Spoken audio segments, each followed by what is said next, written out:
Hello, friends, and welcome back to Malicious Compliance Stories. Today's story is about a perfectly balanced work routine that kept both staff and the public happy until a new boss decided he knew better. But before we begin, best way to support our channel is to leave comments, like, and subscribe with the turned-on bell so you don't miss the new video every single day. Here we go. New power-tripping boss. This happened several years ago when I was working for a certain government organization that shall remain nameless. Like most government jobs, our work hours were fixed and very structured. The day officially started at 7:30 a.m. and ended at 4 p.m. Between those hours, we had set break times. Tea break 10 to 10:15 a.m., lunch 12:30 to 1 p.m., coffee break 3 to 3:15 p.m. On paper, that was the schedule. In reality, no one made a big deal about the tea and coffee breaks. Most of us would just make ourselves a drink and sip it at our desks while we worked. It wasn't worth shutting down the office for 15 minutes, especially since we liked keeping things running smoothly for the public.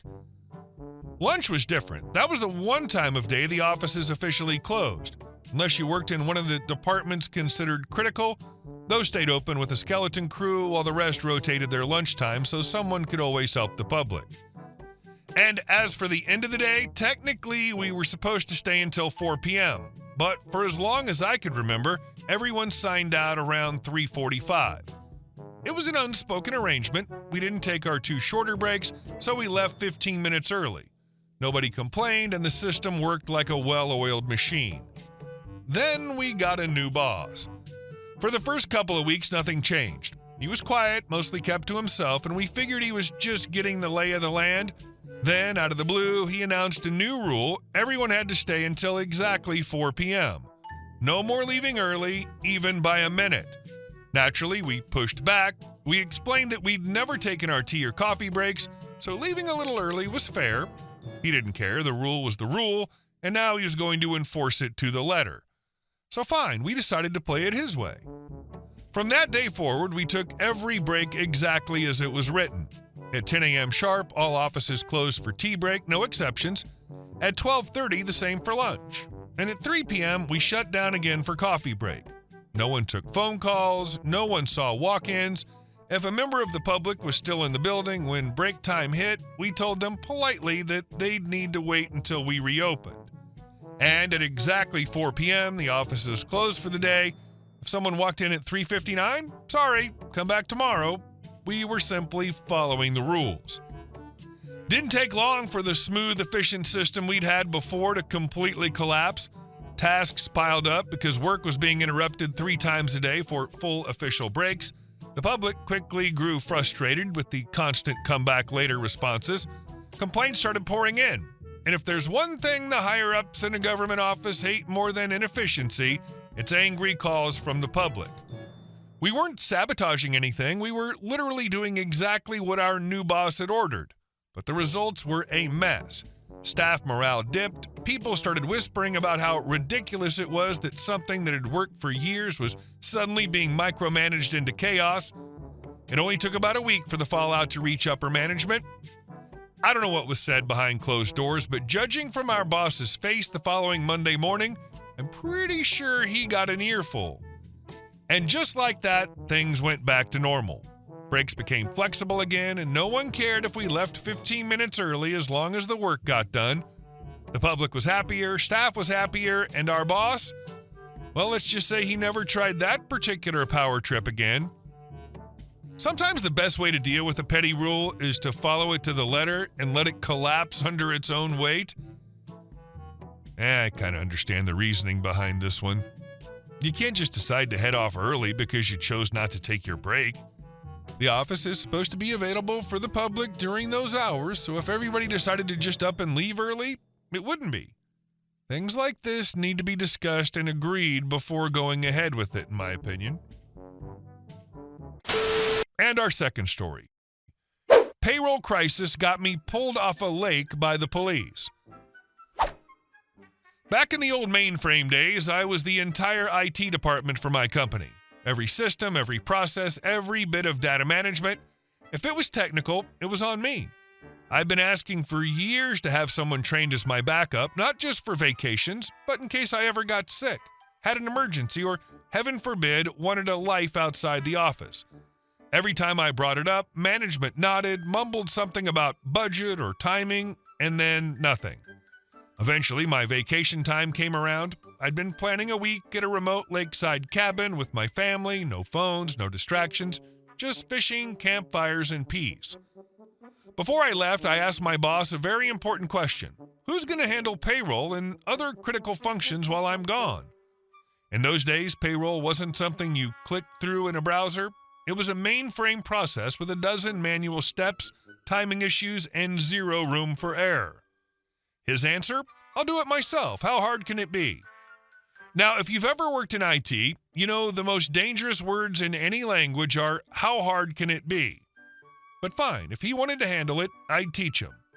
For the week leading up to my vacation, I walked him through every process, start to finish. We did payroll, generated reports, processed the batch jobs, handled backups, everything. He took meticulous notes, pages and pages of them. I left feeling cautiously optimistic.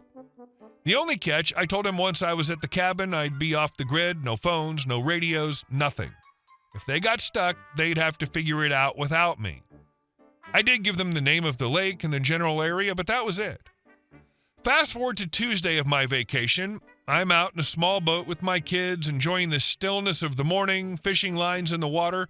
Off in the distance, I see a police boat heading our way. No big deal. I had all the necessary permits, life jackets, and gear. But as they got closer, one officer calls out, "Are you?" my name. My stomach dropped. That's never a good sign. They told me my company had called in a panic, payroll had gone sideways, badly, hundreds of paychecks weren't ready. It was payday, and people were already showing up angry. They were sending a plane to the nearest airstrip to pick me up, and I needed to get there now. So much for my peaceful week away. I handed my fishing pole to one of my kids, motored back to shore, and packed a quick bag. My wife and kids stayed behind, other family members were there with them, and the police escorted me to the airstrip. When I got to the phone at the little rural terminal, I called the office. My boss sounded completely defeated. Every step we'd practiced had gone wrong. Batch jobs had failed, files were in the wrong formats, and the printer was jammed with paycheck stock. He mumbled a half-hearted apology, but there was no time to dwell on it. By the time I arrived back at the office, the place was chaos. Employees were demanding their paychecks, managers were stressed, and I had a mountain of half-completed processes to untangle. I spent the next 2 days working almost nonstop, doing 5 days worth of work in less than half the time. We managed to get everyone paid, but the goodwill damage was already done. Thursday night, they flew me back to the cabin. I walked into a chorus of cheers from my kids who thought the whole dad got airlifted out thing was the most exciting part of the vacation. When I returned to work the following week, I didn't just let it slide. I sat down with my boss and negotiated compensation for the disaster they dragged me into.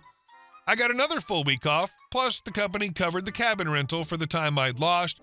And perhaps most importantly, my boss finally agreed to let me train a backup. An actual employee this time, not himself. Funny thing, after that, I never had to fight for cross-training again.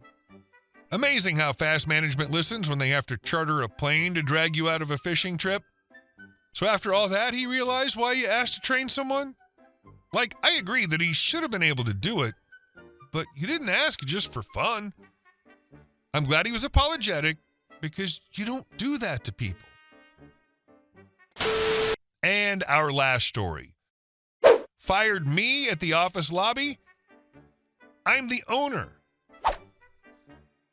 When I first rented an office in this building, they told me, there's one special thing here, the head office manager, Karen. I thought, well, at worst, it's just a strict lady who insists on following the rules. I was wrong. She was a real source of fear for most employees, and not without reason. She'd already fired plenty of people. Karen was the kind of person you could sum up in 2 words, control freak. President of the HOA in her neighboring residential complex, she brought her talents into her office manager role. She knew who came and went, who ordered what for lunch, and even how many times someone went to the bathroom. The first week, I just laughed about it. The second, I started suspecting she had cameras not only in the hallways, but in our heads. She had a gift for humiliating people in the smallest, pettiest ways, but always so it left a bitter aftertaste. She could come up to me in front of a client, glance at my tie, and say, "Interesting choice. My ex also liked cheap accessories."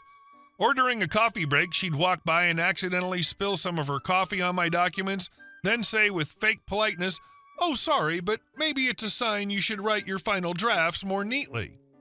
She fined tenants over nonsense, wrong color doormat, too loud door opening, and once even issued me a warning for throwing a box in the wrong bin, even though video clearly showed the delivery guy did it.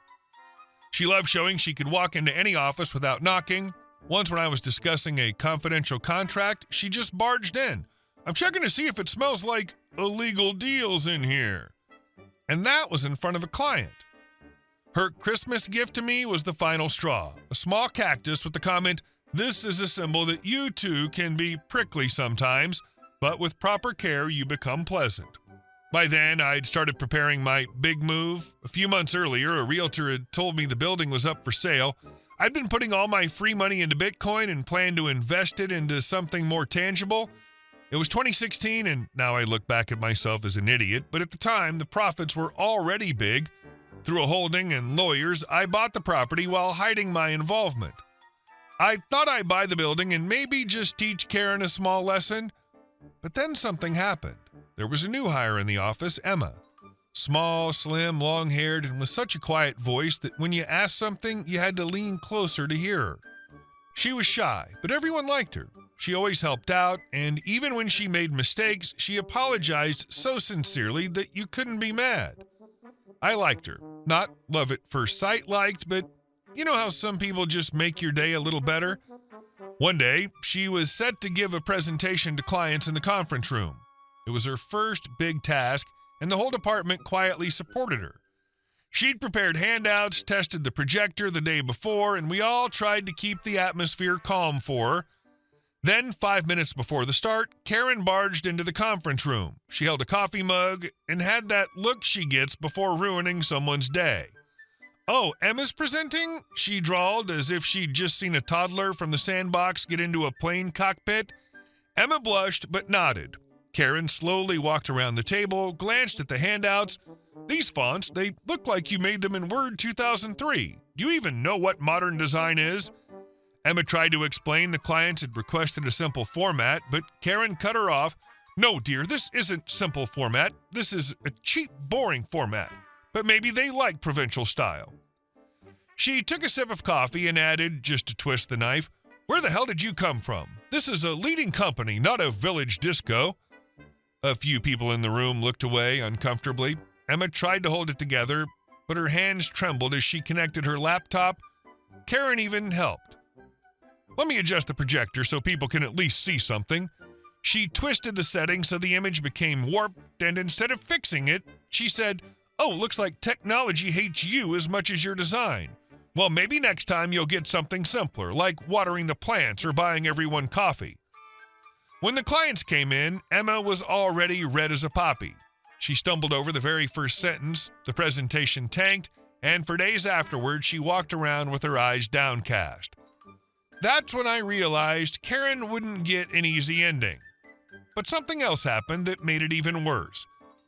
I was sitting in the lobby with two clients when the doors slammed open and Karen walked in like a prosecutor delivering a death sentence. She paused deliberately so everyone would look, then loudly declared, "You're fired. Pack your things and get out of my building, now." The clients looked confused. One whispered to me, "Is this a setup or is she actually insane?" I sipped my coffee, set the cup down, and calmly said, "Karen, are you sure you want to say that out loud?" She crossed her arms and smirked. "Absolutely, and don't try to talk me out of it." Well then, here's some news. As of the start of this month, I'm officially the owner of this building. The purchase is complete. Actually, I bought it with two friends who also invested in Bitcoin with me, but that doesn't change the point. The silence was so heavy you could hear the steam hissing in the coffee machines. Karen's eyes widened for a second, but she quickly recovered. "That's ridiculous. You're making it up." "Unfortunately for you, no, Karen." She left, but I knew tomorrow would be a show. At 8:10 the next morning, she arrived. Her access card didn't work. The security guard politely explained her access was revoked. "What the F?" she exploded so loud that a woman on the second floor dropped her phone. "Are you effing kidding me, you B-turds?" She forced her way into the office, started knocking equipment to the floor, swearing, waving a stapler like a gun.